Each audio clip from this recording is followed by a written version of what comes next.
ठीक है, कौन सा तब कहां पर थे हम? हाँ, अब अंतिम जो टॉपिक इसका है, मतलब अंतिम जो पॉइंट इसका है, विवेकाधीन शक्तियां, विवेकाधीन शक्तियां, ये जो शक्तियां हैं, ऐसी शक्तियां हैं कि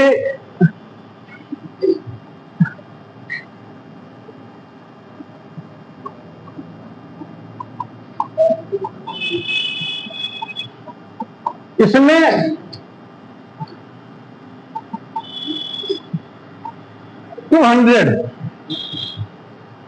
इसको बोलते डिसर्टेनरी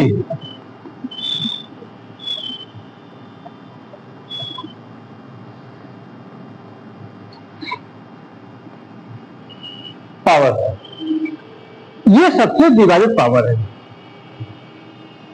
इसमें राज्यपाल को किसी से राय नहीं लेना है।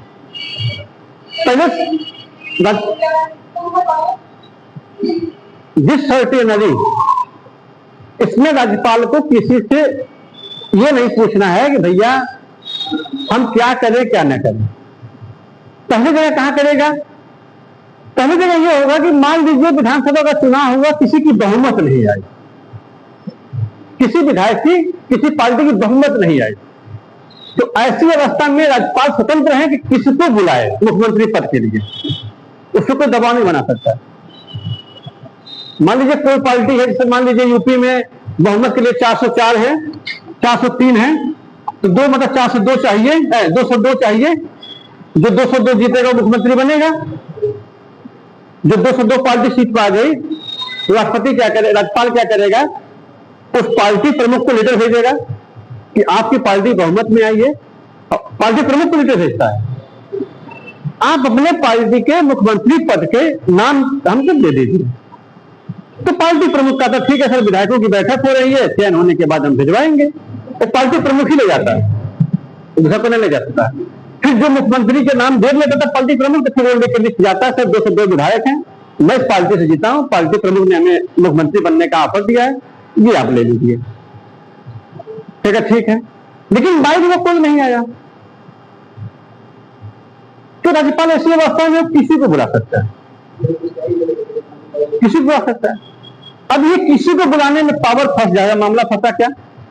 हर राज्यों में, कई राज्यों में स्थितियां हुई कि मान लीजिए कि किसी के पास 202 है, मान लीजिए भाजपा के पास 105 विधायक जीते और सपा के पास 144 विधायक आ गए। यूपी का घर में दे रहा है, यूपी आसान है। सपा के 144 हो गए और भाजपा के पास 105 है, लेकिन राज्यपाल बैठा भाजपा का, राज्यपाल भाजपा का बैठा है, उसके पास पावर है, विवेक हो सकती है। क्या इनको नहीं बुलाएंगे, इनको हम बुलाएंगे, इनको हम बुलाएंगे, भाई हमें कोई रोकेगा नहीं, हमारी इच्छाधिकार है। यह मामला फंसा। अब इसी मामले में सुप्रीम कोर्ट के एक पास पावर 142 के तहत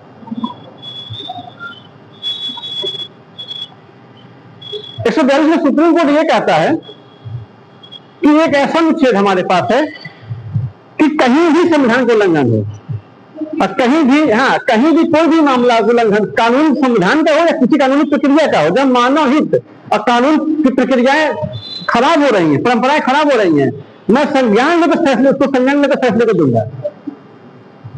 भाई परंपराएं खराब हो रही हैं, जैसे आपसे कहा गया आप किसी को बुला सकते हैं, तो भाई आपने सपा को नहीं बुलाया, बस भाजपा को बुला लिया क्योंकि आप उन्हीं के आदमी हैं, इसीलिए प्रसाद प्रेम पर डाला गया ना वहां पे कि भैया इसको हटाओ। अब ये पहुंचे, ये वहां से पहुंचे, मान लीजिए योगी जी पहुंचे 105 लोगों को लेकर के, तो कैसा बड़ा पीछे हम हैं, अभी 202 सिद्ध करना है, ऐसा है हमको कम से कम 4 दिन का समय दे दीजिए बहुमत सिद्ध करने के लिए, तब तक हम इनका फोटो तोड़ देंगे, तब तक हम क्या करेंगे, इनका फोटो विधायक में तोड़ देंगे, अगर फोटो तोड़ देंगे तो 205 हम हो जाएंगे और हम सरकार बना लेंगे। मायावती साथ ऐसे हुआ 2002 में, मायावती सरकार टूट गई, मायावती खत्म हो गई। ऐसे पहले बहुत होता था, बाद में सुप्रीम कोर्ट ने कहा कर्नाटक के मामले में जब येदियुरप्पा को मुख्यमंत्री पद के लिए बुलाया गया, 3 महीने का समय दे दिया गया कि 3 महीने बाद आप बहुमत करिए। कांग्रेस पहुंच गई सुप्रीम कोर्ट, उसने कहा राज्यपाल ने जो विपरा शक्ति का प्रयोग किया वो बहुत गलत है, ये क्या तरीका है। तो सुप्रीम कोर्ट ने कहा ऐसा है कि सबसे पहले आप बड़ी पार्टी को बुलाएंगे, पहले तो बड़ी पार्टी को बुलाएंगे, आपका विमताधिकार है, लेकिन ये नहीं है कि विपरा शो कर लीजिए आप। सबसे पहले आप बड़ी पार्टी को बुलाएंगे, बड़ी पार्टी सरकार नहीं बना पाएगी तो सेकंड बड़ी लार्जेस्ट पार्टी को बुलाएंगे। सेकंड, जितना समय आप फर्स्ट लार्जेस्ट पार्टी को दे रहे हैं उतना समय सेकंड लार्जेस्ट पार्टी को भी देंगे आप। तो उसको 3 महीने तो उसको भी 3 महीने आप दीजिए, या दोनों को मत दीजिए। जब ये दोनों कहेंगे सरकार नहीं बना पाएंगे तो आप घोषणा कर दीजिए कि कोई भी मेंबर जिसको लगता है कि इकट्ठा करके सरकार बना सकते हैं वो आ सकता। पहले आप बड़ी पार्टी को बुलाएंगे, बड़ी पार्टी कहेगा सब सरकार हम नहीं बना पाएंगे, फिर सेकंड लार्जेस्ट पार्टी को मौका देंगे, तो सेकंड लार्जेस्ट पार्टी को उतना ही समय देंगे जितना समय आपने फर्स्ट पार्टी को दिया है, वो भी कहा सर हम नहीं बना पाएंगे। फिर कहेंगे ऐसा है, तब आप घोषणा करेंगे कि कोई भी नेता मुख्यमंत्री किसी विधायक को लगता है कि हम 200 को इकट्ठा कर सकते हैं और स्वतंत्र है, हमारे पास आए अब बहुमत सिद्ध करें, उसको मुख्यमंत्री बना देंगे। देगौड़ा के मामले में ही हुआ, चंद्रशेखर सिंह के मामले में दिल्ली में ही हुआ। जब देश में बहुमत सरकार नहीं थी, चंद्रशेखर सिंह एकमात्र निर्दलीय विधायक बलिया के थे, उन्होंने कहा मैं सरकार बना लूंगा। जो आदमी से अपने पार्टी का एक सांसद अब 272 सांसदों को इकट्ठा कर ले गया, उसने सरकार बना लिया। 272 सांसदों में तो प्रधानमंत्री बनेंगे, वो अपने पार्टी का अकेला था। कांग्रेस ने मना कर दिया, बीजेपी ने मना कर दिया, कम्युनिस्ट थर्ड पार्टी कम्युनिस्ट ने भी मना कर दिया। तो कहे सर मैं राष्ट्रपति से कहे सर क्या नारा राष्ट्रपति सर मैं बना लूंगा, क्या आप कैसे बना लेंगे, आप तो अकेले हैं, क्या तुमको बुलाइए तो ठीक है भाई आप ही आके लिख लीजिए, तो हम फिर से विधानसभा भंग करके लोकसभा भंग करके फिर चुनाव करा देंगे। ये माह से 272 जुटा ले गए। अब 6 महीना या 35 दिन चले, 2-3 महीना चले फिर गिर गई। लेकिन ये रिप्रेजेंट पावर है ना, सुप्रीम कोर्ट ने कहा कि ये पावर ऐसा नहीं है कि जो क्या सो कर लेंगे। आप पहले लार्जेस्ट पार्टी को बुलाएंगे, फिर सेकंड लार्जेस्ट पार्टी को बुलाएंगे, जब दोनों हाथ खड़ा कर देंगे थर्ड को बुलाएंगे, कोई नहीं सिद्ध कर पाएगा, फिर आप सीधे कह देंगे कैबिनेट को फिर से भंग किया जाता है। फिर भी तत्काल भंग नहीं करेंगे आप, पहले 6 महीने राष्ट्रपति शासन लगाएंगे, 6 महीने तक आप राष्ट्रपति शासन लगाएंगे।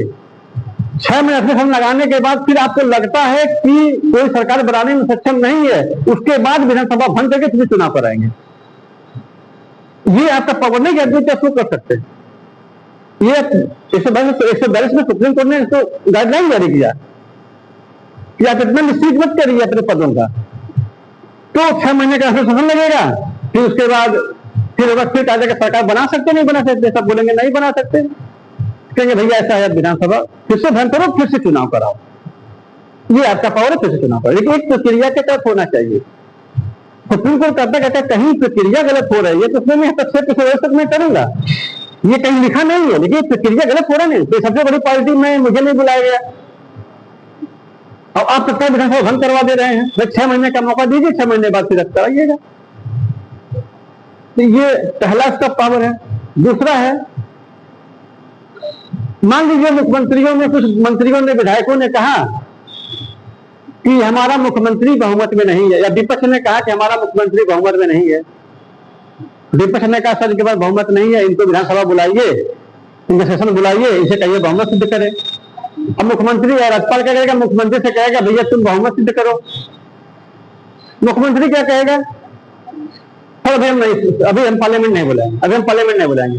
वो 2 बार लेटर भेजेगा कि आप विधानसभा को बुलाइए। तीसरी बार कहेगा अगर नहीं बुला पाते तो आपको मैं बर्खास्त कर दे रहा हूं। अगर टालते हैं मामले को, टालते से मान लीजिए बहुमत में नहीं है, मुख्यमंत्री को मालूम है कि अगर हम बुलाएंगे तो वोटिंग होगा, समय संख्या कम पड़ जाएगी, संख्या कम पड़ जाएगी। 2 महीने का समय ले लेते तब तो 2 विधायक कुछ तोड़ लेते हैं, 200 विधायक तोड़ लेते हैं, खरीद लेते हैं, मंत्री बनाने को तोड़ लेते हैं, तब बुलाएंगे तो राज्यपाल को लगता है कि खरीद फरोख हो रहा है, तो 2 बार लेटर भेजेगा, तीसरी बार कहेगा ऐसा सर आपको बर्खास्त किया जाता है। और बर्खास्त करने के बाद मुख्यमंत्री को बर्खास्त कर देगा। बर्खास्त करने के बाद फिर विपक्ष से कहेगा कि आप बहुमत सिद्ध करिए। इसी तरह बर्खास्त करने में मुख्यमंत्री बर्खास्त करने में ये थोड़ा कहेगा कि विधानसभा भंग कर दीजिए, उनसे कहेगा भैया बहुमत, विपक्ष से कहेगा तुम तो बहुमत सिद्ध करो, विपक्ष कहेगा सर मोहम्मद नहीं सिद्ध करता है।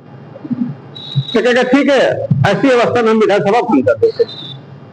तो विधानसभा को भंग करके नहीं चुनाव करा सकता है, वो विधानसभा चुनाव करा सकता है।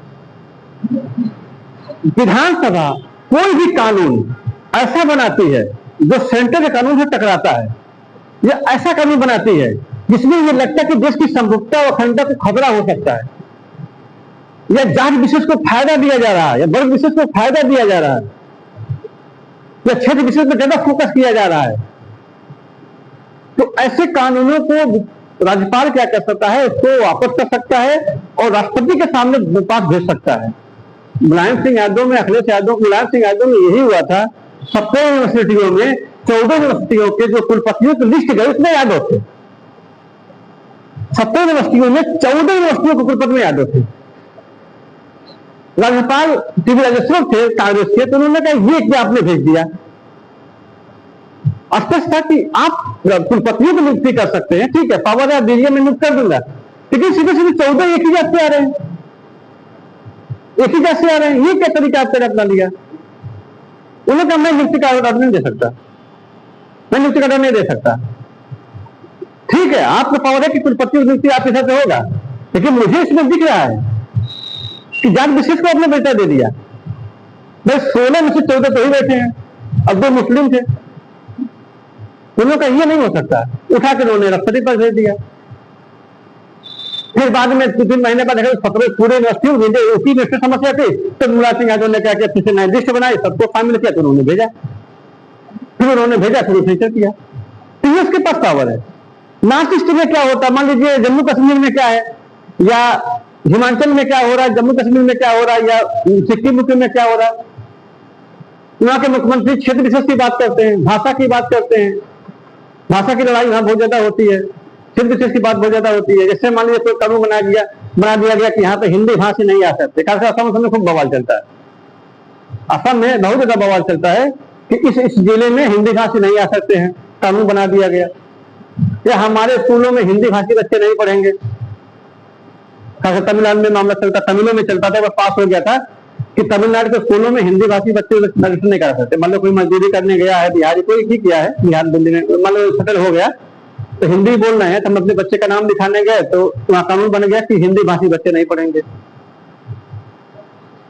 आपने कानून बना के राज्यपाल को दिया, राज्यपाल ने कहा नहीं इसको नहीं पास कर सकते, इसको पास नहीं कर सकते हम, कि कैसे अभी पास करें, हमारे स्कूल में बच्चे नहीं पढ़ेंगे। एजुकेशन सबके लिए बराबर है। आप अपने लैंग्वेज को बढ़ावा देने में कानून बना सकते हैं कि तमिल बोलना जरूरी है, तमिल सीखना जरूरी है, लेकिन आप ये कह दीजिए कि उनकी भाषा नहीं सीखना है, सिर्फ हमारी भाषा सीखना है। हिंदी हमारी मातृभाषा है, हिंदी सब लोग सीखें, हिंदी अच्छी भाषा है, हिंदी सीखना चाहिए, हिंदी के प्रचार के लिए पैसा देंगे, लेकिन हम ये नहीं कहेंगे कि हमारे स्कूलों में अंग्रेजी नहीं चलेगी, हमारे स्कूलों में अंग्रेजी नहीं पढ़ाई होगी। हम हिंदी की 3 क्लास चलवाएंगे, लेकिन अंग्रेजी क्लास बंद नहीं कर सकते, हम बंद नहीं कर सकते, या कोई उर्दू पढ़ता तो उर्दू हम बंद नहीं कर सकते। आप ठीक है हिंदी भाषी अपना हिंदी का प्रचार प्रसार करिए। ऐसे कानून अगर बना दिए जाते हैं उसके लिए राज्यपाल से बैन कर देता है। और इंडिया में इसलिए बहुत विरोध होता है इसी को, हर जगह। अब तो खैर जैसे एजुकेशन आ गया तैसे कम हो गया, कभी अब लोग राष्ट्रवाद थोड़ा सा मतलब लोगों में लगा कि नहीं ये चीजें गलत है, पढ़ाई एजुकेशन आया कि नहीं किसी को कहाँ खदेड़ रहे, किसी को कहाँ बाहर कर रहे हो, इनको मत भेजो। जम्मू कश्मीर में कोई बाहर नहीं आए, बाहरी नहीं आएगा, या अरुणाचल प्रदेश में इनर लाइनर परमिट चलता है। इनर लाइनर परमिट जानते क्या होता है?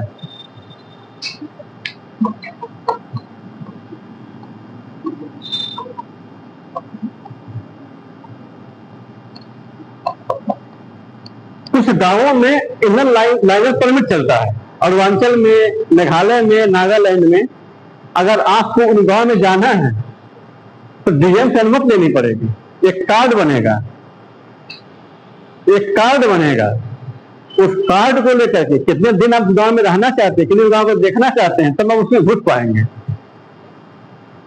ये नॉर्थ ईस्ट में बहुत चलता है इनर लाइनर परमिट, जिसमें यह कहा गया इनर लाइनर परमिट डीएम तो बनाएगा, लेकिन मुख्यमंत्री के आदेश पे नहीं, राज्यपाल के आदेश पे।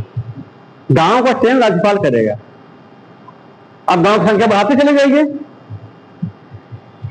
हम मेघालय गए हैं, किसी गांव में गए, हमको गए, अरेस्ट कर लिया गया, अरेस्ट कर लिया गया। परमिट है आपके पास? मुझे पता नहीं क्या होता ये, मैं तो घूमने आया था भैया, गांव गया, पकड़ लिए मुझे, उठा के बंद कर दिए। डीएम कार्यालय होता है, डीएम कार्यालय होता है, या तो ऑनलाइन भी होता है। जब हम नॉर्थ ईस्ट में आप जाएंगे, खासकर ब्रह्मपुत्र के उस पार जब आप जाएंगे, तो आप वहां जाएंगे तो आपको स्टेशन पे ही, स्टेशन से बाहर निकलेंगे तो स्टेशन पे भी रहता है, रेलवे स्टेशन पे भी रहता है, वो बस स्टॉप पे भी रहता है कार्यालय, बस स्टॉप पे भी कार्यालय है, स्टेशन भी कार्यालय है। कि हम कुछ गांव में देखना चाहते हैं, कुछ आदिवासी को देखना चाहते हैं, तो वहां पे जाएंगे, सर अमीन अल्लाह ने परमिट बना दीजिए, मुश्किल से 150 रुपये लगता है, बहुत ज्यादा शुल्क नहीं लगता, 150 रुपये लगता है। आपका आधार कार्ड लेकर के परमिट बना देंगे, 5 दिन 10 दिन जो भी आप रहना है उसको दिखाइए, तो आप जाइए।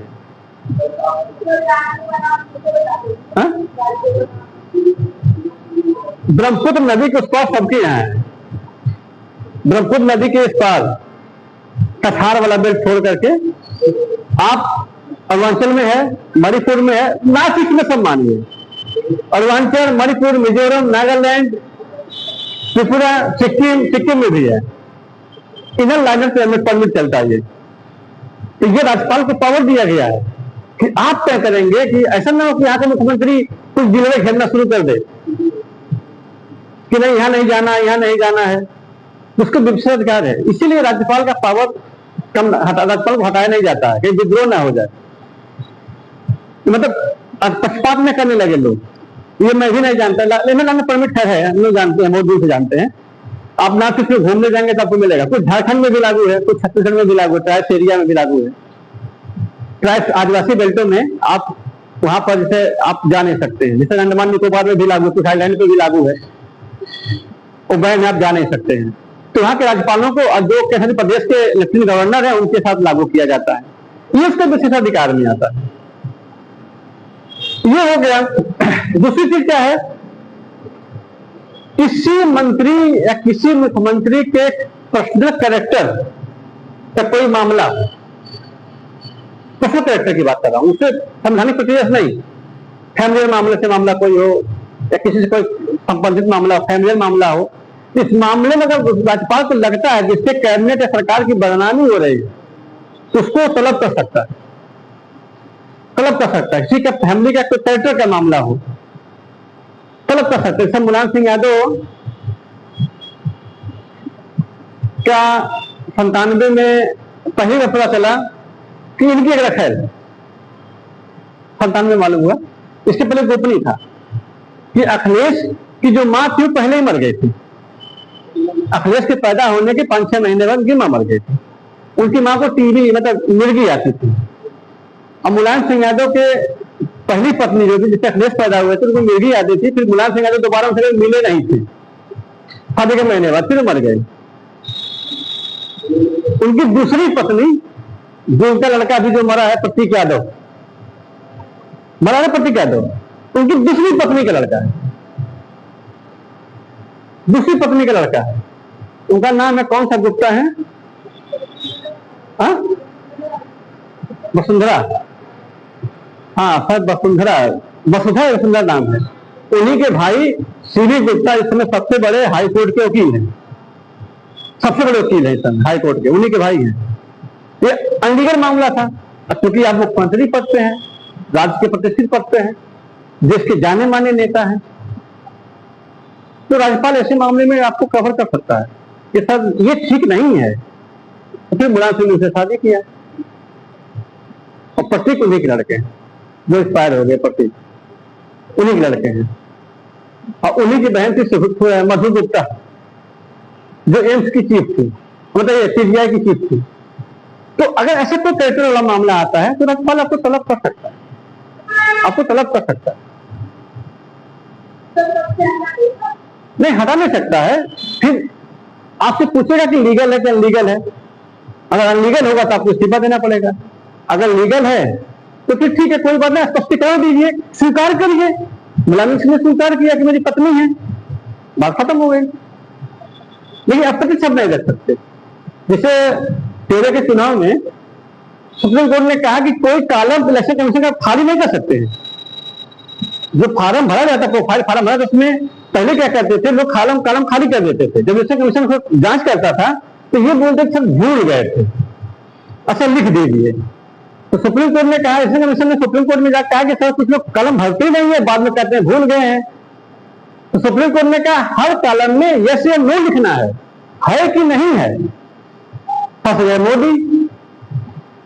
ये अभिषेक मनु सिंघवी की चाल थी सबसे बड़े वकील की, ये किस में फंसाया जाए, क्योंकि अभिषेक मनु सिंघवी को मालूम था कि मोदी की पत्नी है, किसी को मालूम नहीं था मोदी की पत्नी है। और जब आप वैवाहिक हैं, हाँ या ना, इससे मोदी ये कॉलम ना खाली छोड़ देते थे। विधानसभा मुख्यमंत्री थे, ये कॉलम खाली छोड़ देते थे, हाँ या ना, हाँ होता था ना होता था, फिर होता था मोदी ब्रह्मचर्य है, ये है शादी। कहा गया कि कॉलम में या तो हाँ लिखो या तो ना लिखो। बाद में अरुण जेटली को मालूम था ये चाल के तहत किया गया है, अगर मोदी ना करते हैं तो फिर मनु सिंघवी को पता है भाई आप जितने बड़े पदों पर जाएंगे उतने बड़े दुश्मन आपके बढ़ते जाएंगे। ये नेता का नियम होता है, जैसे जैसे पद बढ़ेंगे आपको दुश्मन ऑटोमेटिक बढ़ते चले जाएंगे। जब आपके पास कुछ है ही नहीं तो दुश्मन क्या बढ़ेगा भाई? दुश्मन किसका बढ़ता है? इसके पास प्रॉपर्टी एसेट होते, पावर होता है। सामान्य व्यक्ति पे घूमना कौन सुनाएगा, क्या फायदा मिलने से? जो पावरफुल होता है उसे तुम्हारे, जैसे जैसे पावर बढ़ेगा उसे आपको दुश्मन बढ़ेंगे। अब इन्होंने अपने टिक में लिखा वैवाहिक में हाँ, अब मीडिया ने कवरेज करना शुरू किया, हाँ लिखे तो पत्नी कौन इनकी है? भाई मोदी की पत्नी कौन है? क्योंकि 3 साल से मुख्यमंत्री इन्होंने कहीं दर्ज नहीं किया आज तक। और अभिषेक मनु सिंघवी ने इनका कुंडली निकाल रखा था पहले से ही कि बस ये प्रोफाइल भरे कभी को बताते हैं।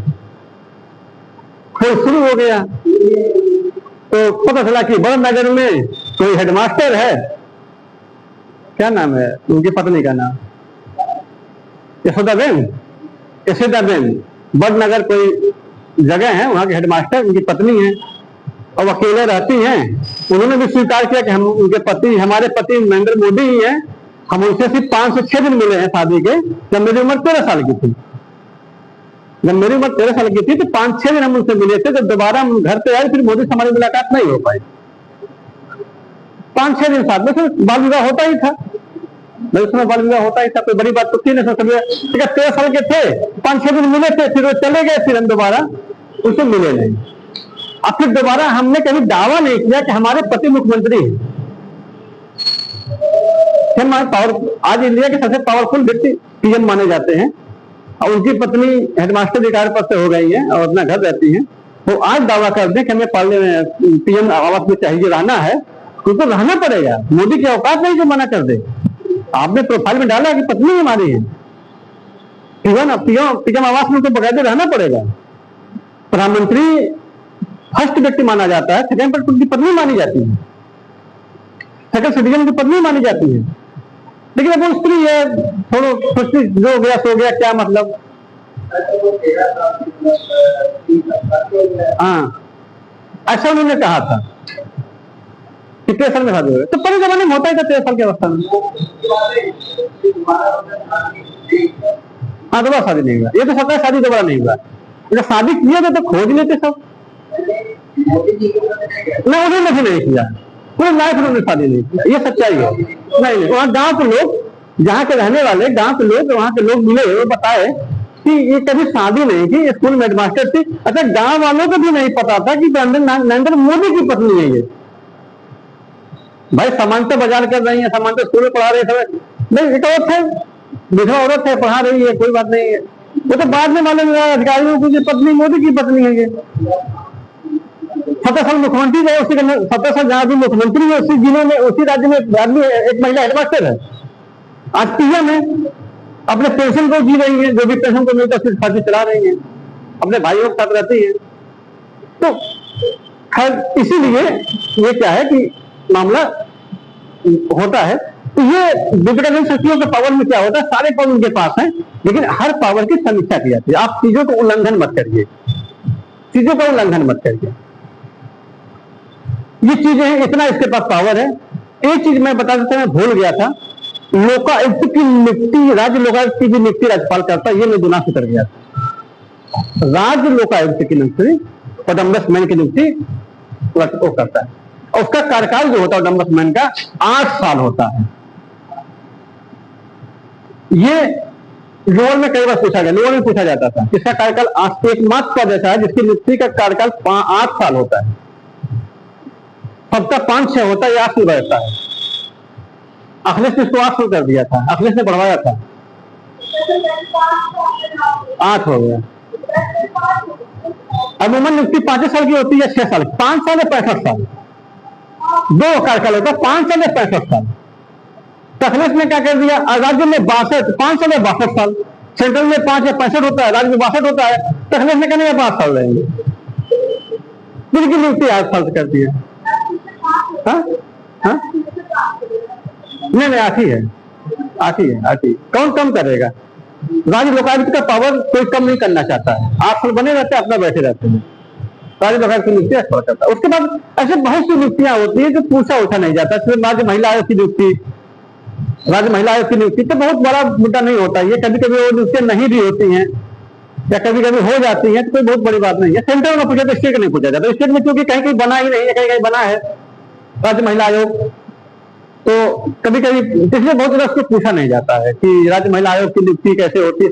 सेंटर में पूछा जाता है। सेंटर में हमेशा शिक्षक को पद होना चाहिए, स्टेट में कोई जरूरी नहीं होता। स्टेट बोलते कि हमारे पास फंड नहीं है, हम कुछ पद खत्म कर रहे हैं, तो जो संवैधानिक पद जो मैंने बताया तो वो तो बनाना ही बनाना है, ये इसके पावर होते हैं। तो आप सारे पावर राज्यपाल के हो गए, मैंने पीडीएफ भेज दिया था। अब इसके बाद आपको विधानसभा, समय कितना बचा है? 10 मिनट है। एक चार्ट बना के बस 5 मिनट की कहानी बताएंगे, ज्यादा नहीं बताएंगे। विधानसभा में एक मोटी मोटा जो पीसीएस में और आईएएस दोनों में आता है।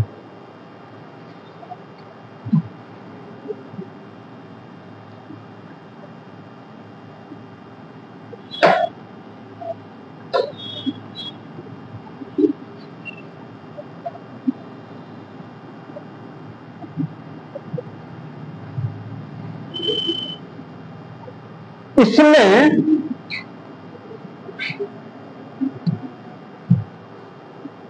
आर्टिकल कितना है?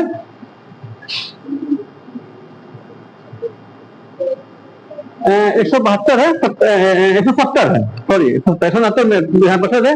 170 के तहत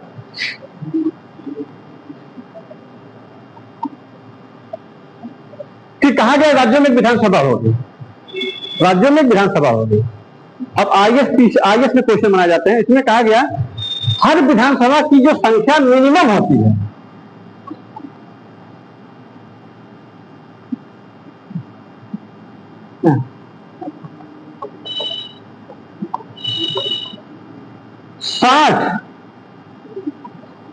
मैक्सिमम 500, किसी भी विधानसभा की संख्या न्यूनतम कितनी होनी चाहिए? 60, और अधिकतम कितना होना चाहिए? 500। संविधान में लिखा हुआ है किसी भी विधानसभा की संख्या न्यूनतम 60 होनी चाहिए, अधिकतम 500 होना चाहिए। सदस्यों की संख्या जो विधानसभा गठित होगा उससे ज्यादा आप नहीं कर सकते। 500 रहेंगे और 60 रहेंगे। लेकिन 4 स्टेट, गोवा, मिजोरम और पुडुचेरी,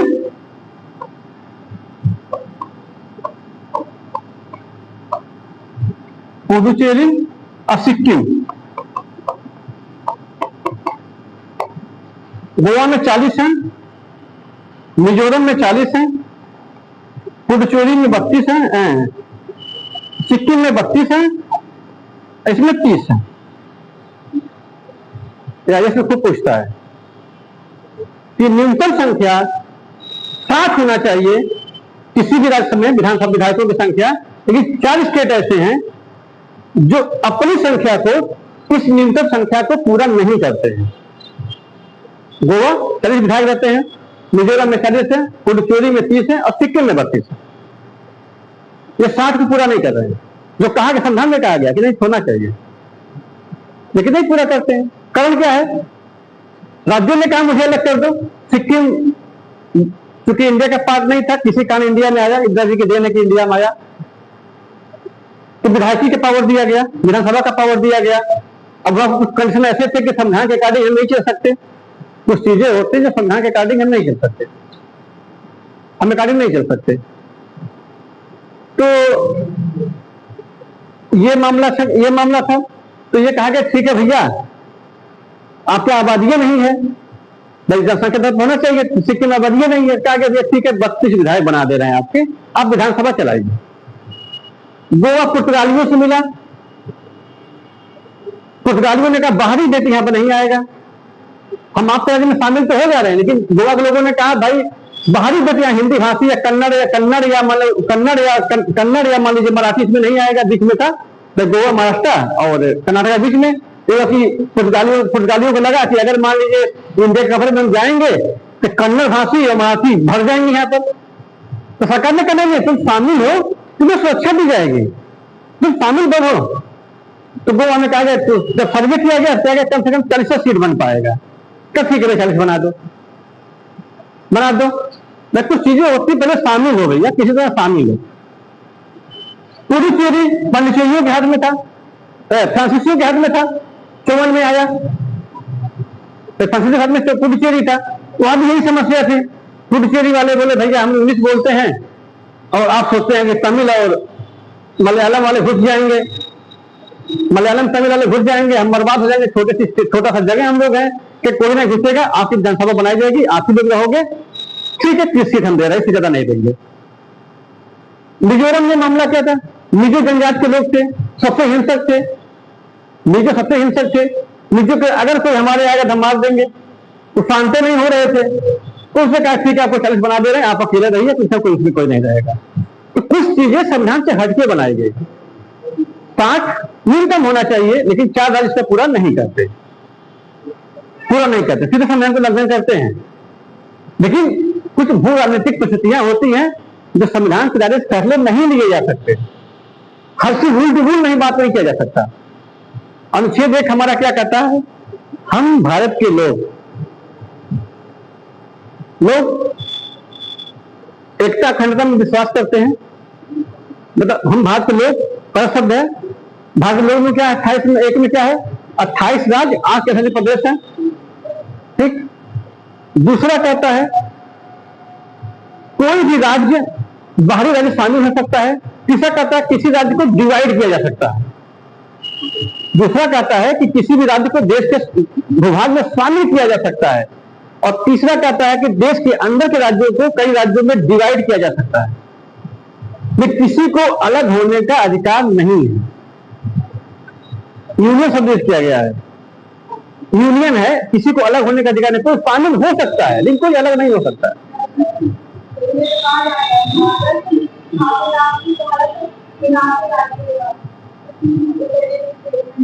एक्सेप्टमेंट, हाँ मतलब शामिल हो सकते हो लेकिन अलग नहीं हो सकते। फिर चौथे में कहा गया अनुच्छेद 2 और 3 के तहत कोई भी संविधान संशोधन होगा तो संविधान संशोधन नहीं माना जाएगा, नहीं लाया जाएगा। लेकिन बेली बॉडी वाले मामले में जब नेहरू जी ने उस बेली बॉडी को पाकिस्तान को दे दिया तो मामला सुप्रीम कोर्ट में गया 60 में कि क्या कोई प्रधानमंत्री देश के किसी पार्ट को किसी देश को दे सकता है? भाई आपने कहा विनाशी में कोई गलत नहीं हो सकता। तो नेहरू जी ने बेली बॉडी दे कैसे दिया पाकिस्तान को? पूरी पाकिस्तान को दिया था बांग्लादेश में, उसमें पूरी पाकिस्तान उस समय था। तो सुप्रीम कोर्ट में फैसला, सुप्रीम कोर्ट में सुनवाया गया। तो नेहरू जी के वकील ने उसने कहा कि सर ऐसा है, उसमें वकील ने कहा सर ऐसा है कुछ समझौते संविधान के अकॉर्डिंग नहीं हो सकते, हम संविधान के अकॉर्डिंग नहीं कर सकते। ठीक है कोई बात नहीं है, आपके कुछ कूटनीतिक मुद्दे होते हैं, राष्ट्रीय मुद्दे होते हैं, लेकिन एक पावर में दे रहा हूं आप लोगों को, कोई भी राज्य देना हो, कोई भी राज्य शामिल करना हो, पार्लियामेंट के अनुच्छेद के तहत शामिल करेंगे आप। मतलब पार्लियामेंट में बकायदे अमेंडमेंट में पास करेंगे। आप अपने मन से नहीं दे सकते कि प्रधानमंत्री जी दौरे पे गए 3 वहां बांग्लादेश को दे दिए, 2 वहां भूटान को दे दिए। आप पार्लियामेंट में जाइए, प्रस्ताव रखिए, संशोधन कराइए, आप दे सकते हैं, आप शामिल कर सकते हैं। संविधान संशोधन हुआ, सिक्किम को शामिल किया गया। 130वां संविधान संशोधन है, 99 की 3 को संविधान संशोधन हुआ, जो 15 गांवों को मोदी जी ने बांग्लादेश को दिया। जब मोदी जी 16 प्रधानमंत्री बने तो 15 गांवों को, जो बहुत विवाद, इंदिरा गांधी समय से विवाद चल रहा था, उसको सौंप दिया मोदी जी ने उठा के बांग्लादेश को। 99 संविधान संशोधन है या 103 में है। ये सुप्रीम कोर्ट ने कहा, 60 में कहा कि ऐसा दे सकते हैं, आप स्वतंत्र है, पीएम है, देश आपको चलाना है, जिसको दौड़े आप ही करने हैं, कुछ राजनीतिक दबाव काम करते हैं, लेकिन पार्लियामेंट को बताइए, आप पार्लियामेंट को बताइए, संविधान में लिखिए कि इस अनुच्छेद के तहत इसको दिया गया। आज हम पढ़ रहे हैं सिक्किम शामिल है, अनुच्छेद के तहत शामिल होगा, आज हम पढ़ रहे हैं, तो हमारी पीढ़ियां जाने कि किसके तहत शामिल है, किसके तहत दिया गया। अब अगर संविधान संशोधन नहीं होता तो सिक्किम कैसे आया, गोवा कैसे आया, पांडिचेरी कैसे आया, एक्सपांड कर गोवा आया। तो ये सुप्रीम कोर्ट ने कहा कि ठीक है, आप ऐसा करिए, पार्लियामेंट को बताइए। और चौथा जो अनुच्छेद लिखा है कि संविधान संशोधन नहीं माना जाएगा, इसको रिजेक्ट कर दीजिए। संविधान संशोधन माना जाएगा, माना जाएगा। एक बाहरी राज्यों के विलय के मामले में जैसे सिक्किम मिलाया गया, पांडिचेरी मिलाया गया, गोवा मिलाया गया, और चीन के तहत कई राज्य मिलाए तोड़े गए, भाई कई राज्य तोड़े गए। अंतिम राज्य तो आज तक जम्मू कश्मीर है। तो पाकिस्तान यही कह रहा था कि जम्मू कश्मीर का जो प्रयोग है, जम्मू कश्मीर संविधान संशोधन का जो प्रयोग आप कर रहे हैं, वो अनुच्छेद 2 का करिए, अनुच्छेद 3 का मत करिए। तो इसीलिए वहां की भारत सरकार की जो होम मिनिस्ट्री थी, उसने एक गाइडलाइन जारी कर रखा था कि इंडिया के कोई भी टीवी चैनल संविधान संशोधन पर या कानूनी प्रक्रियाओं पर बहस नहीं करेगा। हिंदू मुसलमान पर बहस करो, पाकिस्तान कश्मीर हमारा बहस करो, लेकिन उसके रूल पर बहस नहीं करेगा। बकायदा होम मिनिस्ट्री ने गाइडलाइन जारी कर दिया था मीडिया वालों को, हमें कोई लेख लिखेगा। पाकिस्तान कहता था कि अनुच्छेद 2 के तहत करिए, अगर अनुच्छेद 2 का प्रयोग हम करते थे तो पाकिस्तान हमारा नहीं, कश्मीर हमारा नहीं था, इसका तो कश्मीर हमारा नहीं था। अब 3 का प्रयोग करते हैं तो अपने राज्यों को हम डिवाइड कर सकते हैं। हमने बहुत से राज्यों को डिवाइड करके राज्य बनाया, उत्तराखंड बनाया, छत्तीसगढ़ बनाया, झारखंड बनाया, हरियाणा बनाया, गुजरात बनाया, हमने बहुत राज्यों को तोड़ के अलग कर दिया। वो कहते 2 का प्रयोग करो। 2 का प्रयोग करने का मतलब ये हमारे राज्य का भाग नहीं था, हमने इसको कब्जा किया, तो अब उसको मिला रहे हैं, जैसे गोवा को मिलाए, पांडिचेरी को मिलाए, सिक्किम को मिलाए, तो उसको पावर मिल जाता है विश्व लेवल पर कहने के लिए। 70 सालों से कब्जा किए थे पोस्ट लेवल पे, इसलिए गाइडलाइन जारी कर दिया था होम मिनिस्ट्री ने कि इससे बहस नहीं होनी चाहिए। अभी बहस करोगे मीडिया चैनल के माध्यम से बाहर जाएगा। तो उसका अनुच्छेद 3 प्रयोग किया गया कि हम राज्यों को ही राज्य में तोड़ रहे हैं, जो अब तक हम करते आए हैं। 2 का प्रयोग हम नहीं करेंगे। 2 का प्रयोग सिर्फ 3 जगह हुआ, सिक्किम का हुआ है, पांडिचेरी का हुआ, गोवा का हुआ है। तो ये एक पूछे जाते हैं, आईएएस में भी पूछे जाते हैं। आईएएस में संख्या नहीं देगा, लिखेगा कि मिनिमम संख्या 7 होनी चाहिए। दूसरे पॉइंट में कुछ राज्य इसके अपवाद हैं जिसकी संख्या को पूरा नहीं करते, तो अधिकतम 500 होने चाहिए। तो सबसे स्टेट कौन सा हमारा है? 403 यूपी है। सबसे स्टेट 403 यूपी है, इससे बड़ा भी है नहीं। अब हो सकता है कि मोदी जी परसिमन बिल लाना चाहते हैं, अगर परसिमन बिल पास हो जाता है डिलिमिटेशन, तो हो सकता है संख्या बढ़ जाए। क्योंकि दीपक सवाल अभी तमिलनाडु के मुख्यमंत्री ने क्या कहा, आज बोला है कि जो लोग तीसरा बच्चा पैदा करेंगे उनके लिए अलग से 1.5 लाख रुपया, पैसा 1 लाख रुपया दिया जाएगा। आज के स्टेटमेंट तमिलनाडु के मुख्यमंत्री का है, जो हीरो है, क्या नाम उनका, विजय तलापति ने कहा कि अगर आप तीसरा बच्चा पैदा करते हैं तो आपको 1 लाख रुपया दिया जाएगा। क्योंकि परसिमन जब होगा जनसंख्या का आधार बनाया जाएगा, वहां जनसंख्या कम है, हमारी जनसंख्या ज्यादा है, हमारी संख्या बढ़ जाएगी, उनकी संख्या कम होगी। भाई अभी जनगणना हुआ नहीं, 11 के बाद जनगणना हुआ नहीं है, सेंसस आने दीजिए, जब सेंसस आएगा कि कितनी आबादी हमारी है तब तो क्लियर हो पाएगा। अभी तो 11 जनगणना है, अभी 15 साल हो गए जनगणना की, 5,000 पता नहीं आबादी कहाँ की घटी, 15 साल 11 से हुआ तो 15 साल, तो 15 साल में पता नहीं कितने लोग बारे दिए हैं। सेंसस आ जाएगा तो उसके बाद पता चलेगा। अब उनको डर ये है कि सेंसस के माध्यम से उसे डर है कि हमारी आबादी ऑलरेडी कम है, यूपी बिहार बंगाल की आबादी बहुत ज्यादा है, तो पार्लियामेंट में पता चलेगा कि 200 सांसद के अकेले यूपी बैठे हैं। अब 30 हमारे यहाँ बैठे हैं, 50 हमारे यहाँ बैठे हैं, हल्ला नहीं कर पाएंगे, इसीलिए उसका विरोध चल रहा है। 7 राज्यों में विरोध चल रहा है डिलिमिटेशन के लिए। तो 500 ये होना चाहिए, ये इसमें बकायदे 70 में दिया गया किससे होना है। ये अपवाद अक्सर करके पूछा जाता है 4 राज्यों का, ये बहुत क्रिटिकल मामला होता है।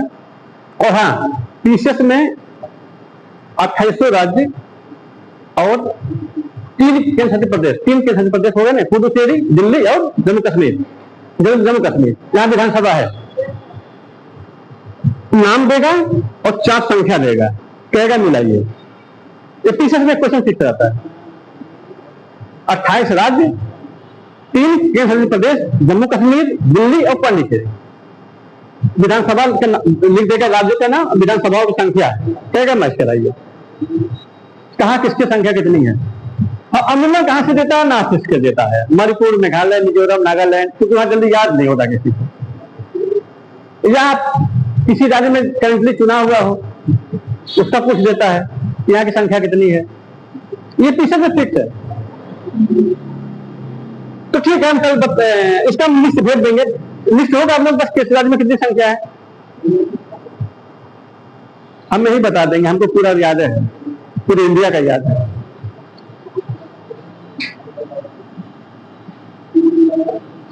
कोई समस्या नहीं आ रही है।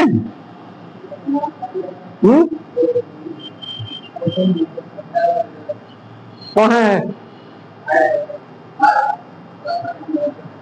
ये, कह रहा कोई समस्या नहीं आ रही है समझने में।